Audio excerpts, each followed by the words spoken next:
ago in England in 1592. There begins our tale, and all of it is true. Through all of London, bubonic plague did spread, covering folk in weeping sores and leaving thousands dead.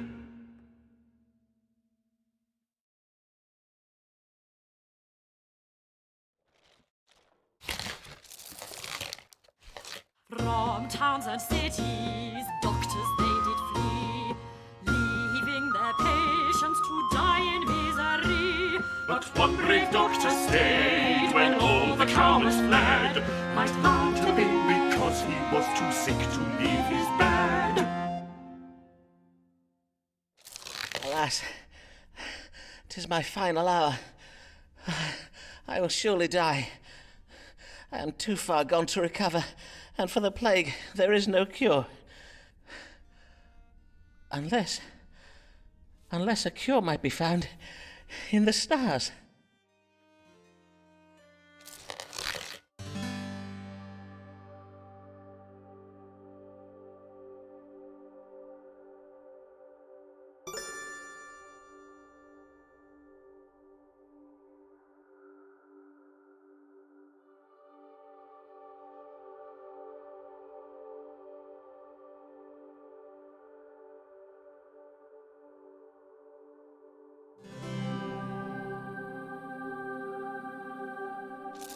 Let me see now. According to the stars, the way to cure the plague is to treat the fever it provokes. Oh, can it be true? Might a disease so monstrous as the plague be cured by treating it as if it were an exceeding bad fever? Then I must use powerful herbs to bring the fever to crisis and break it. Let me see now. Angelica and dandelion. And for heat, borage to provoke sweating, infuse them in wine, strain and distill the mixture to produce a most powerful strong water.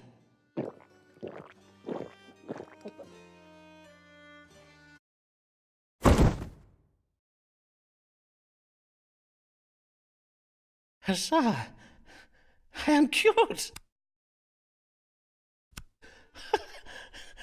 I shall now go forth with my miraculous strong water to cure all London of the plague.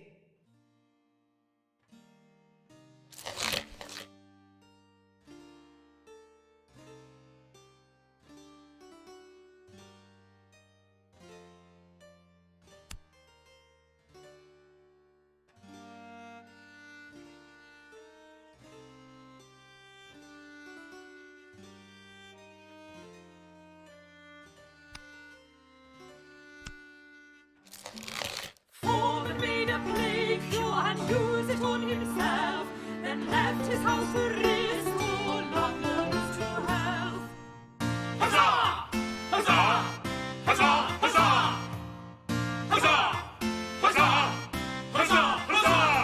Simon Foreman, he cured us of the plague, 'tis proved Some details are a little vague, but we know he used astrology and knows his own strong water. So what if he be not a proper licensed doctor? Here comes a lady queer and a little warily. Her name is Avis Allen. What can her trouble be? God give you good day, madam. How may I? Are you Mr. Foreman? Mr. Simon Foreman, the doctor? Aye, madam, I am indeed Dr. Simon Foreman. I bid you welcome to my consulting chambers. Mistress... Allen, Mistress Avis Allen of Lambeth. Pray tell me your age, if you please, madam. I am 33 years of age. And how might I do you service this day, Mistress Allen? Pray describe your troubles to me. Well, the pain started full late last eve upon retiring to bed. Not that I am in the habit of retiring so late, but my husband did desire a special supper of cold meats to celebrate and give thanks in any case, it started in the night and it continued until dawning. That being the pain in my head, and the chundering. A moment whilst I make note of this. Headache and involuntary purging. Is that all? Aye, that is all. And thinking on it, my complaint does seem most trifling, and you are doubtless busy with important cases. Oh, like the plague! Yea, verily, mayhap I should not have come after all. Good day, Dr. Foreman. I beseech you pardon me, for I have wasted your time. Prithee, do not go, for I assure you, madam, your case verily is important to me. And 'tis important to you, is it not, Mistress Allen? Else you would not have come this day. Well, aye. Let us consult the stars now then, shall we? What is the cause of Mistress Allen's suffering?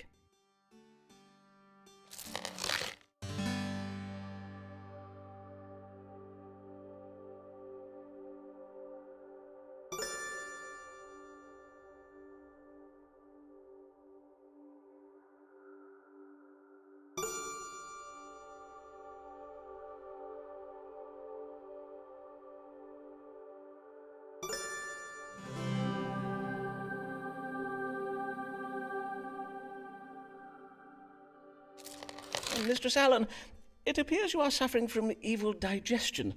'Twas doubtless engendered by corrupt meats. Mayhap the cold meats you took for supper. Verily?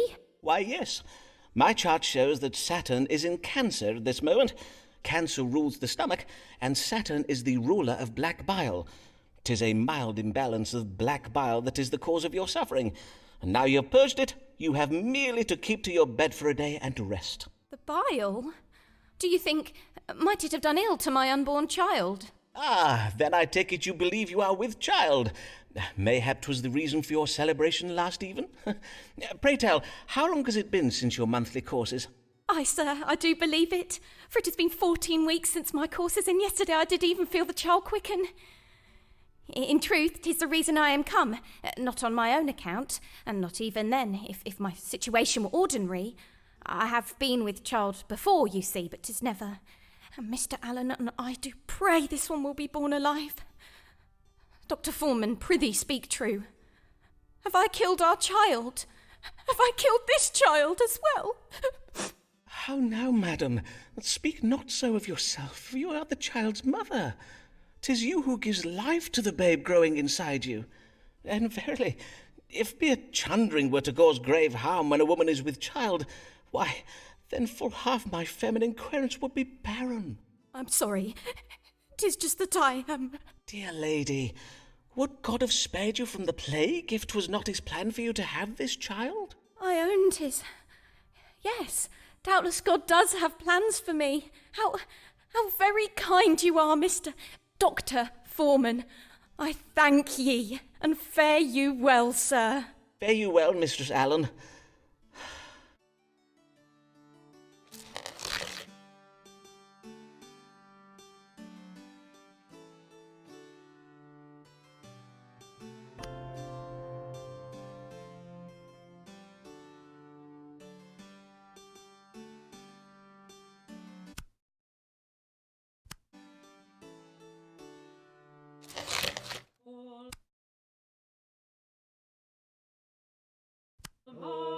Almighty God, that show thy servant servants righteous and not blessed with sense and wisdom.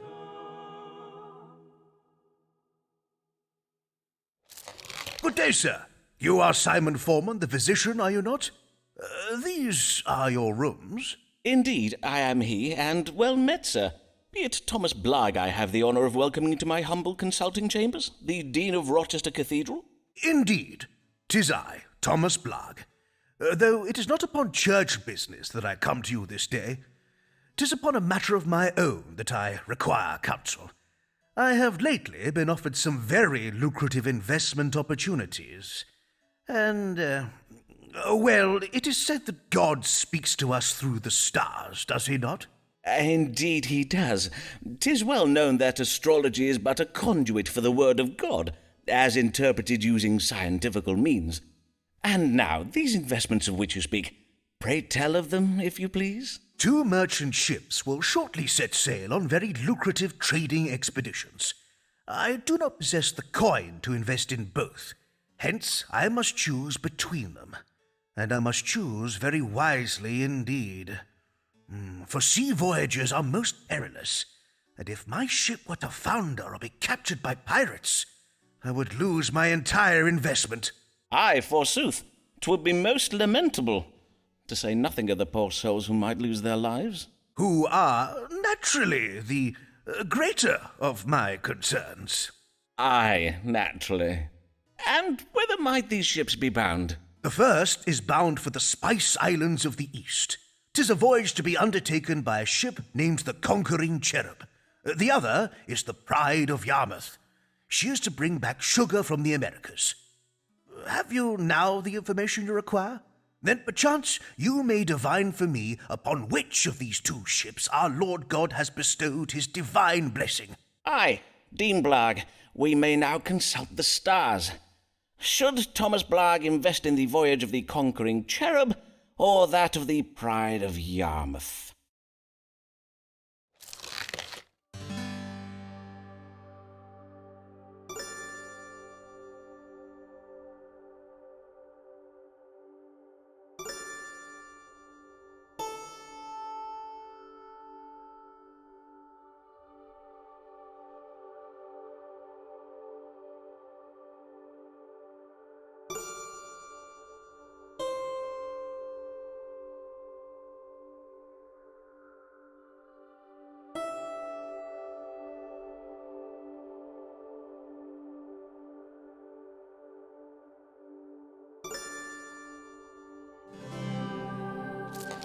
The stars advise you to invest in the ship named the Conquering Cherub. I see.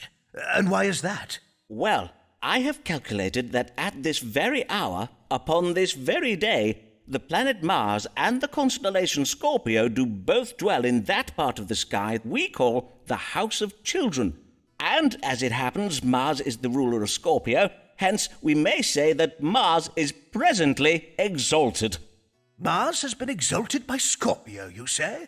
And what might that mean? When exalted, Mars represents victory. And so, with victory in the House of Children, we may read this as a victorious child. Ergo, the Conquering Cherub. Ah, I see. For a cherub is a kind of child, is it not? In sooth, I do find the science of astrology verily fascinating. I thank you, Dr. Foreman. You have been most helpful.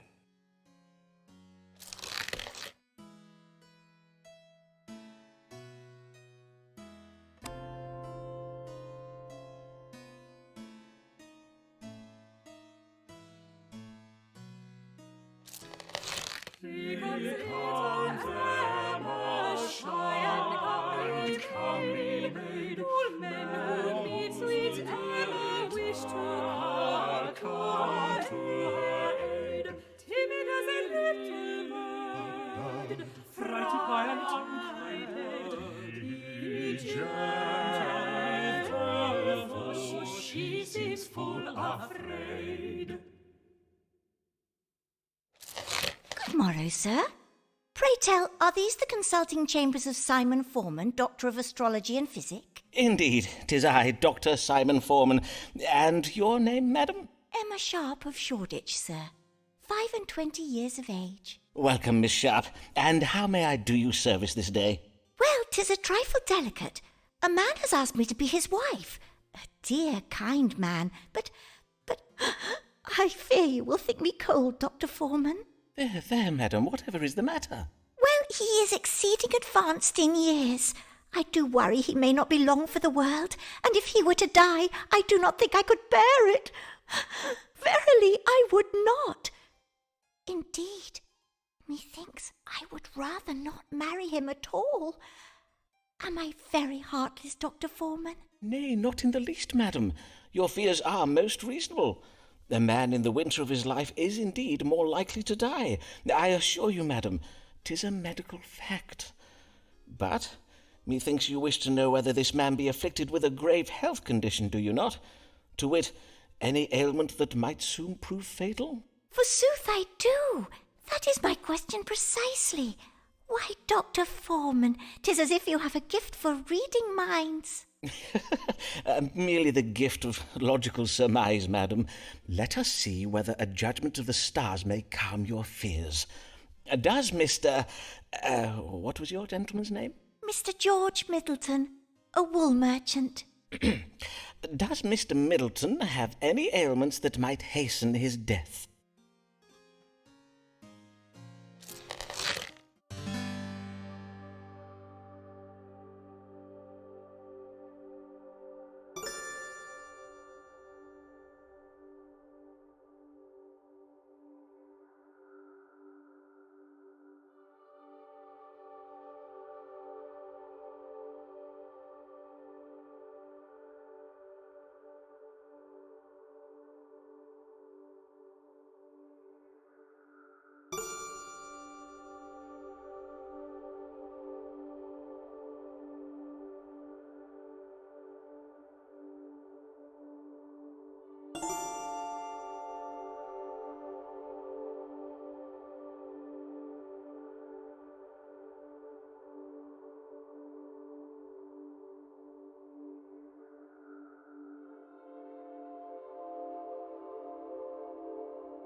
Mr. Sharp, I have exceeding excellent news for you.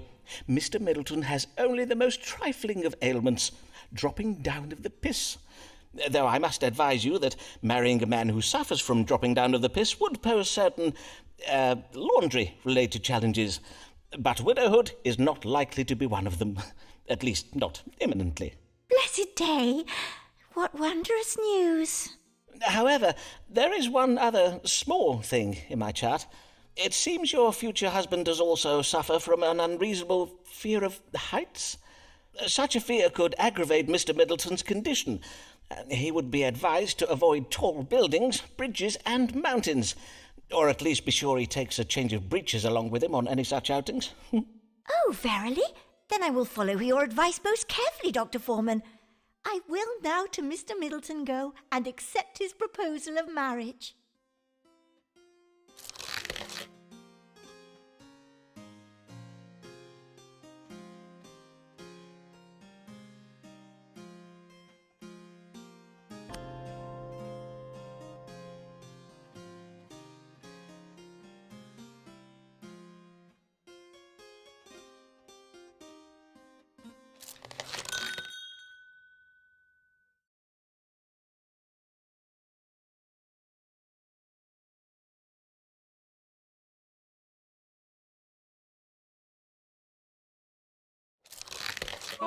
Murdering would those doctors come. Murdering those doctors come. Murdering one fine day. Those doctors would they slave those doctors will they slave on earth, slave on earth. Oh, will they send him to jail? They send him to jail. What is the meaning of this warning being put about by the College of Physicians? Do they mean to do me harm? It is true that I do not have a medical license. What am I to do? Mayhap the stars will advise me.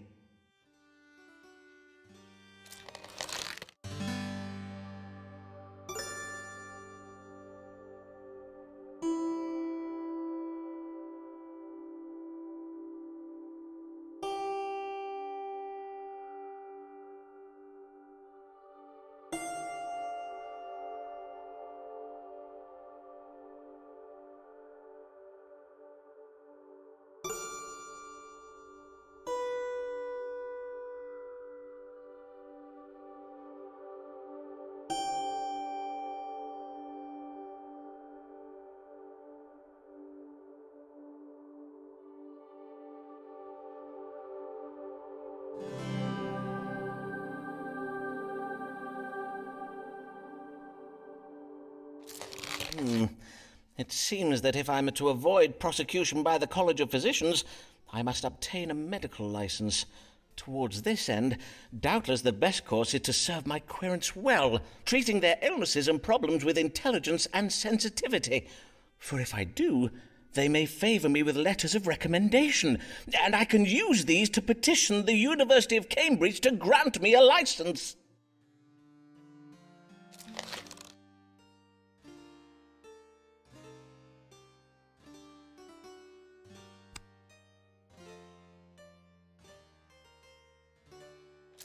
Who's this man at the door who we've not seen before? Who's this man at the door who we've not seen before? Who is come to inquire dressed in so strange attire? 'Tis Signor Ferraro.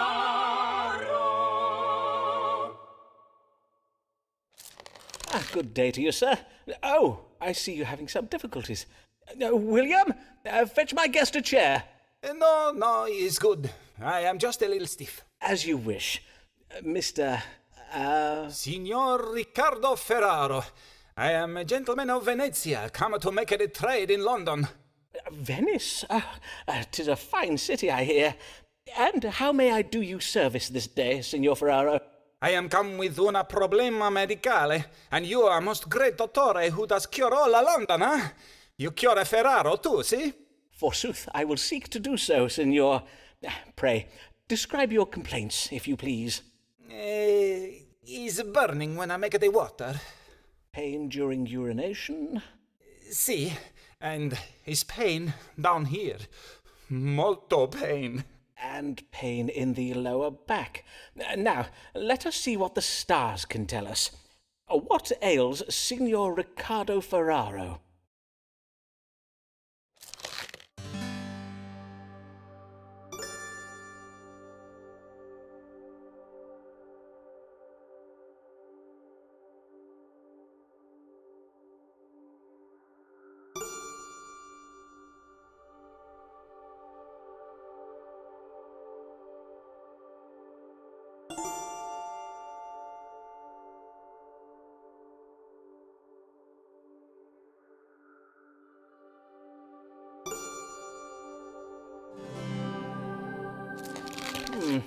"'Tis a case of stones in the kidney, I regret to say. But worry not, Signor. I will give you an ounce of my strong water to dislodge them.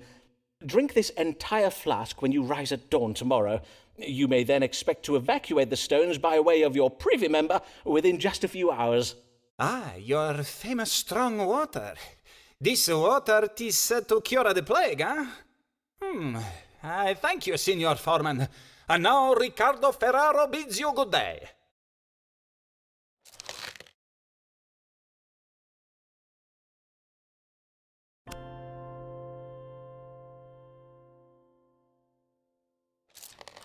"'Tis sure she's no beauty, 'tis true she lacks finesse, but every awkward hero needs his awkward princess." Well met, Mistress Allen. Pray tell, the last time I saw you, you were with child, methinks. Pray tell, how fares... I would rather not talk about that, if you please. Oh, I see. I am full sorry, madam. I'm come upon... The matter that brings... Pardon, madam. I prithee, madam, say on. I'm come about the new law. I know not what to do, and I would have counsel. You are in trouble with the law, madam? Nay, at least not yet, but my neighbours have begun to remark unkindly upon my absences, my Sunday absences from church. I am afeard one of them may soon denounce me. 'Tis the Act Against Recusants you speak of, the law that obliges Catholics to attend church and take the English sacrament. You are of the Catholic faith, then, I take it? I, a Catholic, but as well a law-abiding woman and a full loyal subject of the Queen. Long may she reign. I do not doubt it, madam. But to take the Protestant sacrament, 'tis heresy. So says the Pope in Rome. I risk being damned to hell if I do it, Dr. Foreman. Verily, I find myself in a most terrible bind. I see. Damned if you do, yet condemned if you do not. A cruel bind indeed. Well, let us see if the stars may untangle it for us. Should Mistress Avis Allen attend Protestant church services?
Dear lady, if your neighbours consider speaking against you, 'twould be on account of envy.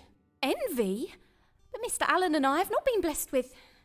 I've not had the same fortune as other women, and to be sure we are not wealthy. Yes, of course. Hence you must disabuse your neighbours of their ill-founded notions. Indeed, you must have them believe that you are, in truth, most poor. Then I am to have my neighbours pity me. Precisely so, madam. For if they were to pity you, they would never think of reporting you to the authorities. Nay, they would say, "See how low poor Mistress Allen has come. She has no gown fine enough for church, so she finds an excuse not to come by pretending she is a Catholic." Oh, I see. Then I must wear coarser clothes as well. In truth, 'twill not be agreeable to be talked of so. But nay, 'tis naught but my vanity, and if a woman must sacrifice her comeliness for the sake of her soul, so be it. 'Tis but a small price to pay. Oh, but be assured, madam, you would still be most... well, methinks you would appear no less comely in poorer attire. Oh, Dr. Foreman, you make me blush. Forgive me, dear lady. 'Tis not my intention to occasion you any...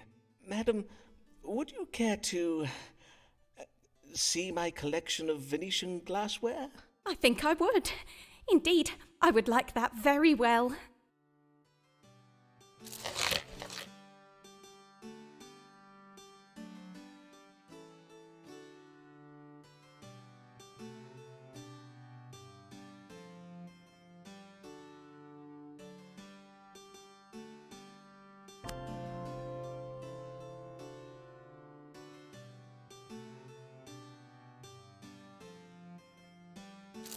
Here comes a beauty dark as night.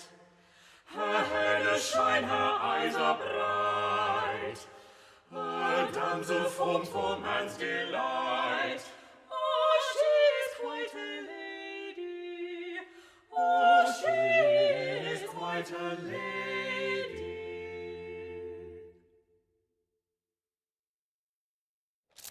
Good day to you, sir. I am Amelia Bassano of Bishopsgate, here for my consultation. Welcome, Mistress Bassano. Bassano, 'tis an Italian name, is it not? Aye, it is, sir. Though I was born in London, my family are from Venice. They did come to London to gain employment as musicians at the royal court. Ah, I know one of your countrymen, Riccardo Ferraro, another one of my querents. Mayhap you know him? He hails from Venice, too. No, sir, I do not know him. Venice is a large city, and as such 'tis home to many thousands of men. And as I did mention, I was born in London. Aye, of course. Mayhap we turn our thoughts to what brings you hither this day. Have you a question for me? Aye, sir, I wish to know what afflicts me, for my belly does begin to swell, and lately I oft find myself chundering after meals. Swollen abdomen and involuntary upward purging. Well, now, let us consult the stars to judge the cause of these troubles. What is ailing Mistress Amelia Bassano?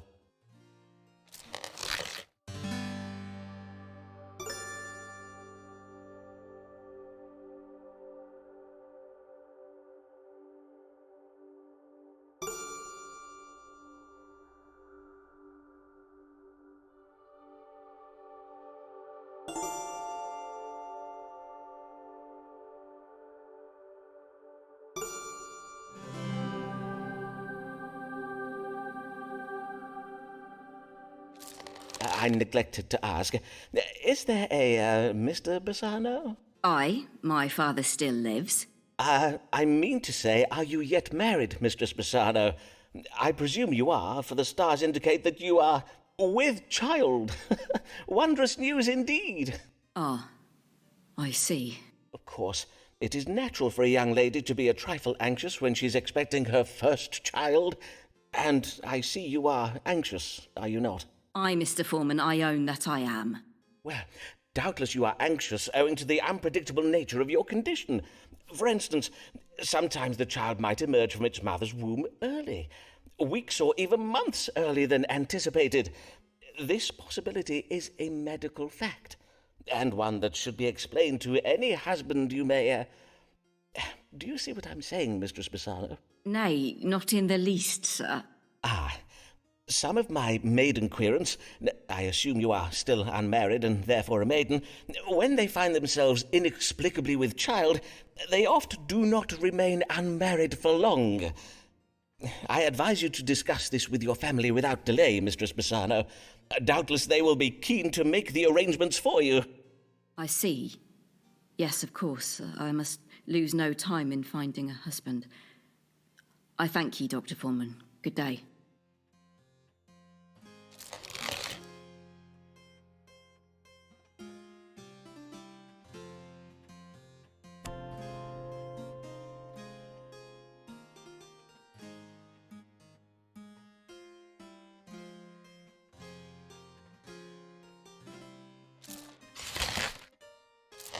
Mary Payne is frightened when she spies a looking glass, for 'tis a portal out through whence the gates of hell do blast. A deadly and foul wind that comes direct from Satan's power. La, la, la, la, la, la, la.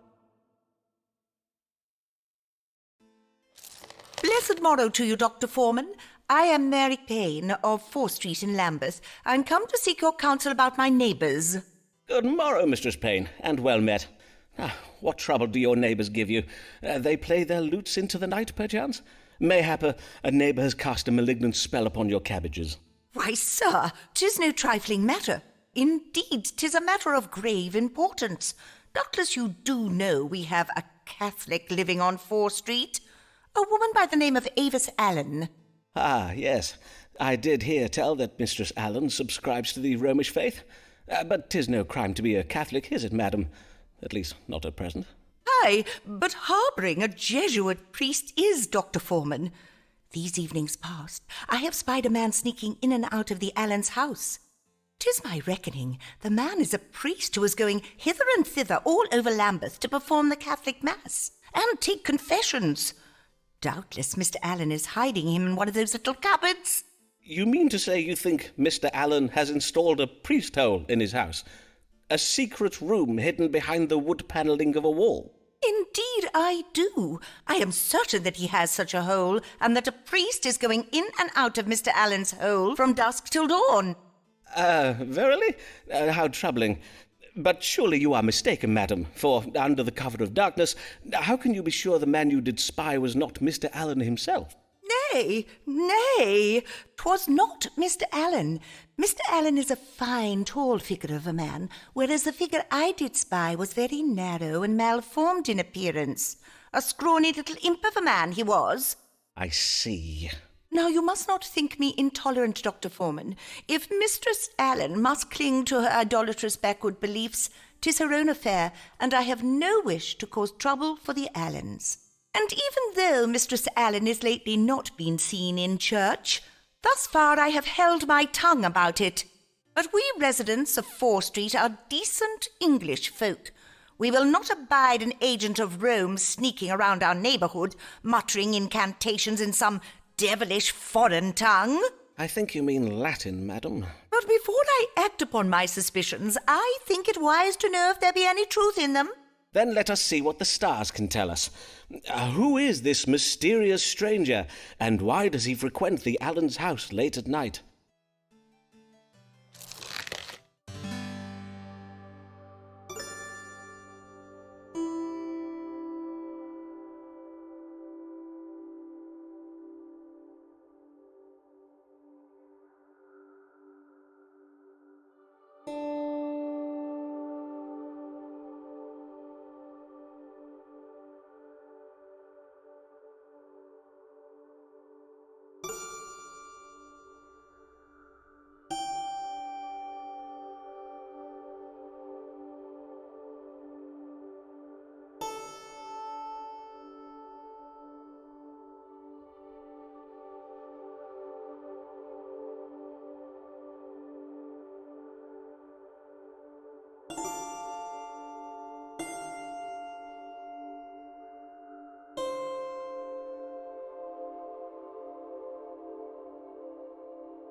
The man you saw prowling around the Allen's house is no priest. He is a thief, come at night to steal silver plate and candlesticks. 'Tis a mere robber I saw. On my honour, that is well to hear. Still, something must be done about it. I will rouse the menfolk of Fore Street and have them patrol our street each night until this sneak thief is apprehended. Ah, is that truly necessary, madam? Be there not more... Pleasant day, Dr. Foreman.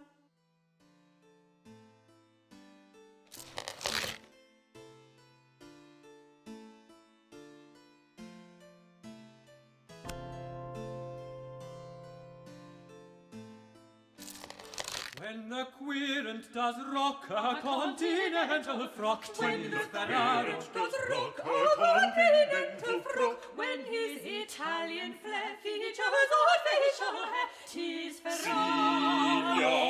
Signor Ferraro. God give you good day, signor. And how may I assist you? 'Tis I, Riccardo Ferraro, come once again to see the great dottore, Simon Foreman. So I see. What brings you this day? I bring myself to you, so you treat my illness. 'Tis very grave. And, what might this illness be? Perchance we might start with your complaints. First problem is the laughter that cannot be controlled. Uncontrollable laughter, you say? I see. Anything else? Next problem, the dancing that cannot be controlled. Uncontrollable dancing. And yet, you do not appear to be dancing at present. What can I say? 'Tis uncontrollable dancing. I cannot control when I dance. Nay, 'tis a fair point. Doubtless my disease, whatever it may be, is very rare and very difficult to diagnose. But of course, if it be beyond your medical understanding... Let me assure you, signor, that whatever is said of us on the continent, the learning of we English doctors is unparalleled. There is no better medical care to be had than in London. Now, let us see whether the stars may tell us something of your unusual and troubling illness.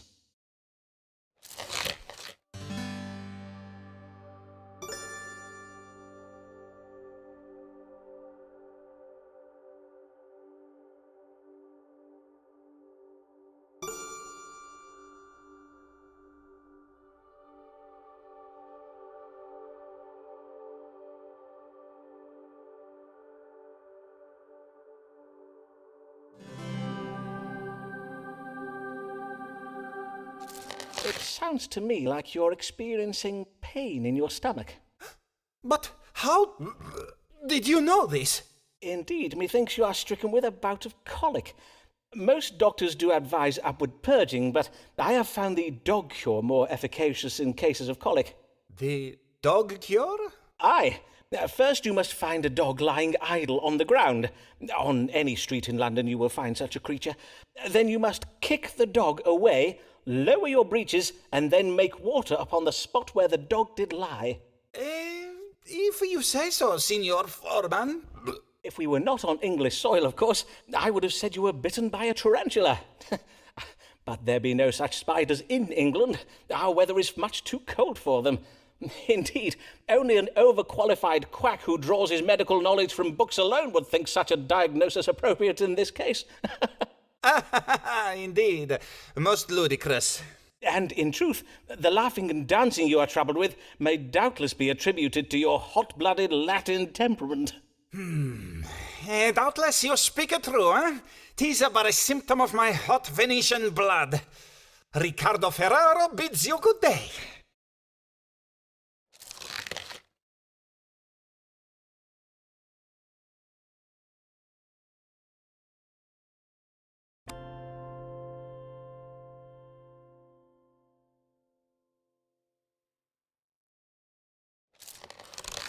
Why does this lady feel confined? Mayhap the world is too unkind. Nay, doctor, medicate her mind. Pray cure this comely lady. Pray cure this comely lady. Good day to you, madam. Yes. Good day, Mr. Foreman. Pray tell, is your Venetian querent Riccardo Ferraro one of the patients you treat for troubles of the mind? Forsooth, his manner is right strange. I passed him at the door, and when I addressed him in the Italian tongue, he abruptly turned from me and ran away down the street. Nay, Signor Ferraro has no grave troubles of the mind that I'm aware of. Mayhap he was merely dumbstruck by your beauty, madam. Dr. Foreman, a man is rarely struck dumb by a woman's beauty. Indeed, 'tis quite the reverse. He is oft rendered all the more loquacious, plaguing her with ill-formed metaphors he believes are compliments, and with hasty declarations and invitations she has neither sought nor invited. Ah, quite. But let us turn our minds to happier thoughts. I did lately hear of your marriage to your cousin, Mr. Alfonso Lania, for which I must congratulate you. And as I recall, you were with child when I last saw you. Aye, I was, as you correctly judged. And your child and husband are both well, I hope? I would rather not discourse on the subject of my husband, Dr. Foreman. As it pleases you, madam. What brings you this day? Lately I have been feeling heavy and lethargic.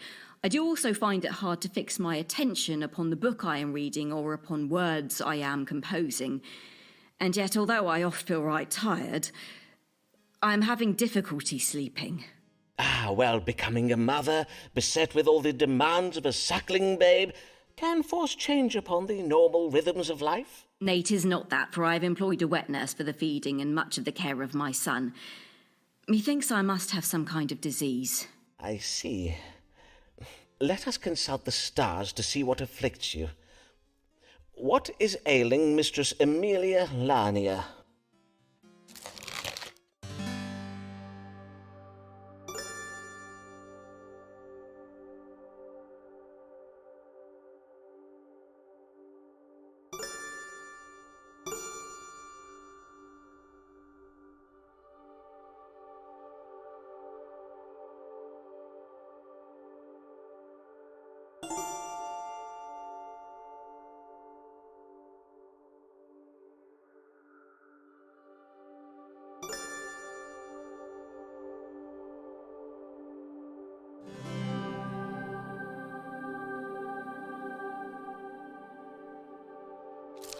Mistress Lania, the stars indicate that your suffering is occasioned by melancholy, or, in other words, black bile.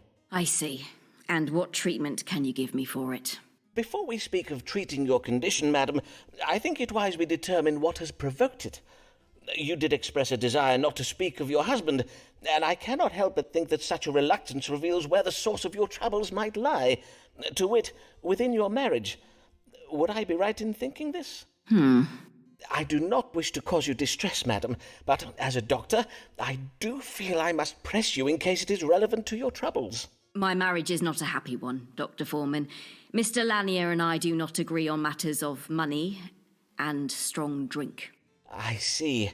And what are your opinions on these subjects? That he spends all our money on strong drink. He disagrees. And your husband cannot be brought around to see your point of view, nor you his, I presume. Well, the marital discord provoked by strong differences of opinion can oft engender melancholy in a wife. Until the matter is resolved between you, you may take a syrup of roses and chicory.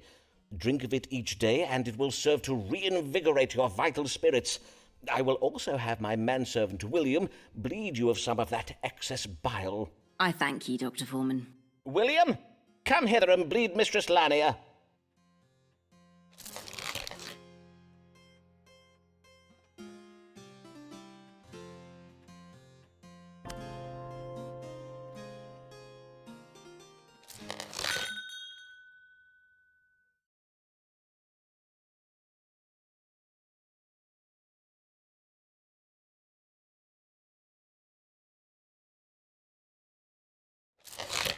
What is variation? We are no longer sure. Seems Foreman's now the patient, and Avis is the cure. Ah, my dear Avis, what a pleasure it is to see you. I have oft thought of our last... I cannot tarry long. My husband will be expecting me home. Of course. But, dear lady, is something the matter? Of course. Do not all your querents come with a matter they wish an answer to?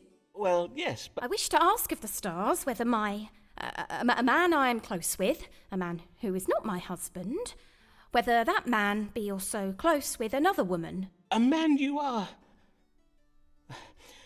I see. Well, if I am to judge the stars for you, I must ask you to be more precise. In what sense do you mean close? The platonic bond of friendship?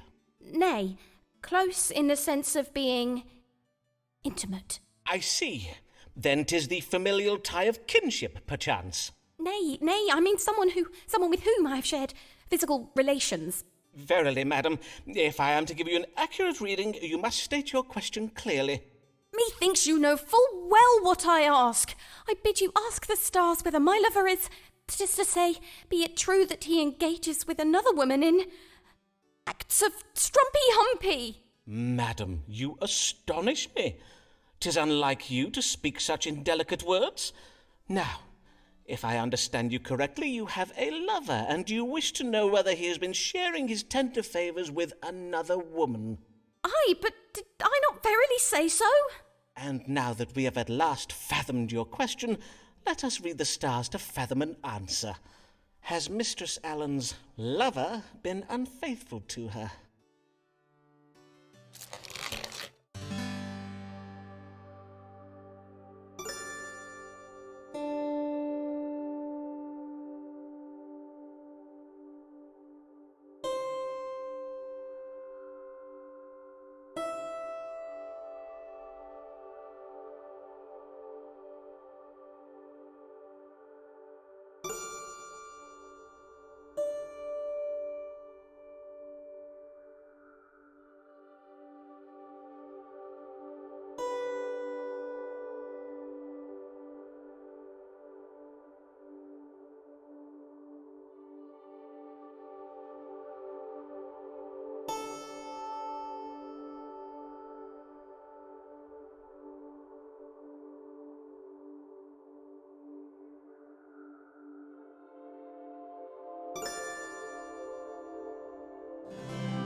The stars are most clear, madam. Your lover has not been coupling with another woman. He has not. Forsooth, the stars say that your mind has been turned by jealousy and confusion. Now, if there is nothing further, madam... Oh, how relieved I am to hear you say this. Oh, Simon, what a fool I have been not to trust you. But you... this lover... 'twas me all along? You were not speaking of some other man? I beseech you, pardon me, Simon. I had to know the truth from the stars, for I did hear tell of other women. But how could you not see? No other woman is to me so dear, and verily is it not clear to you that I... Do you verily, Simon? Oh, my dear, sweet Avis.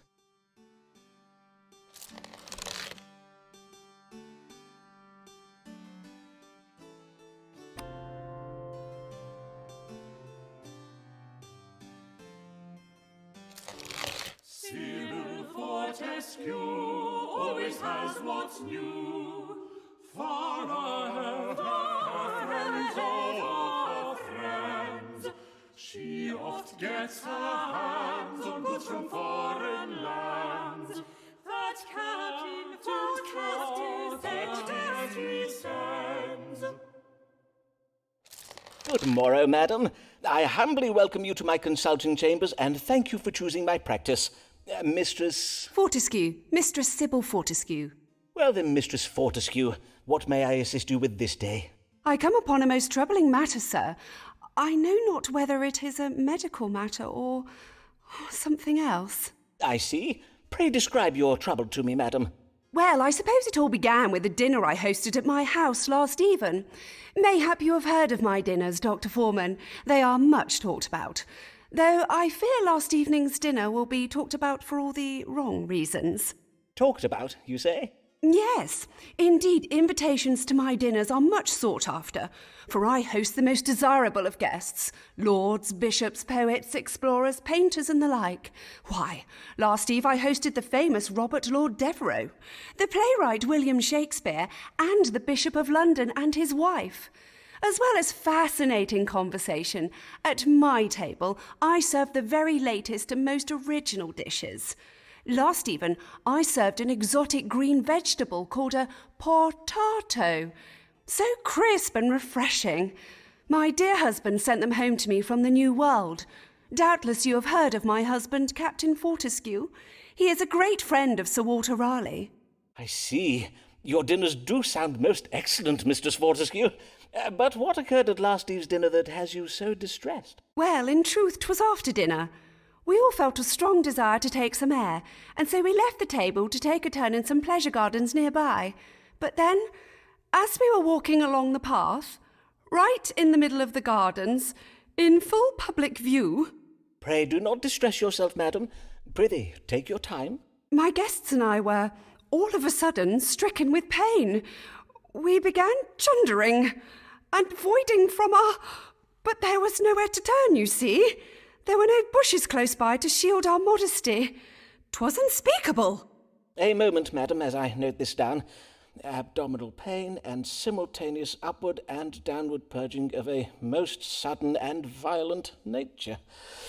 Now, let us see how these stars explain this most distressing and unsavoury event. What troubled Mistress Sybil Fortescue and her guests last eve?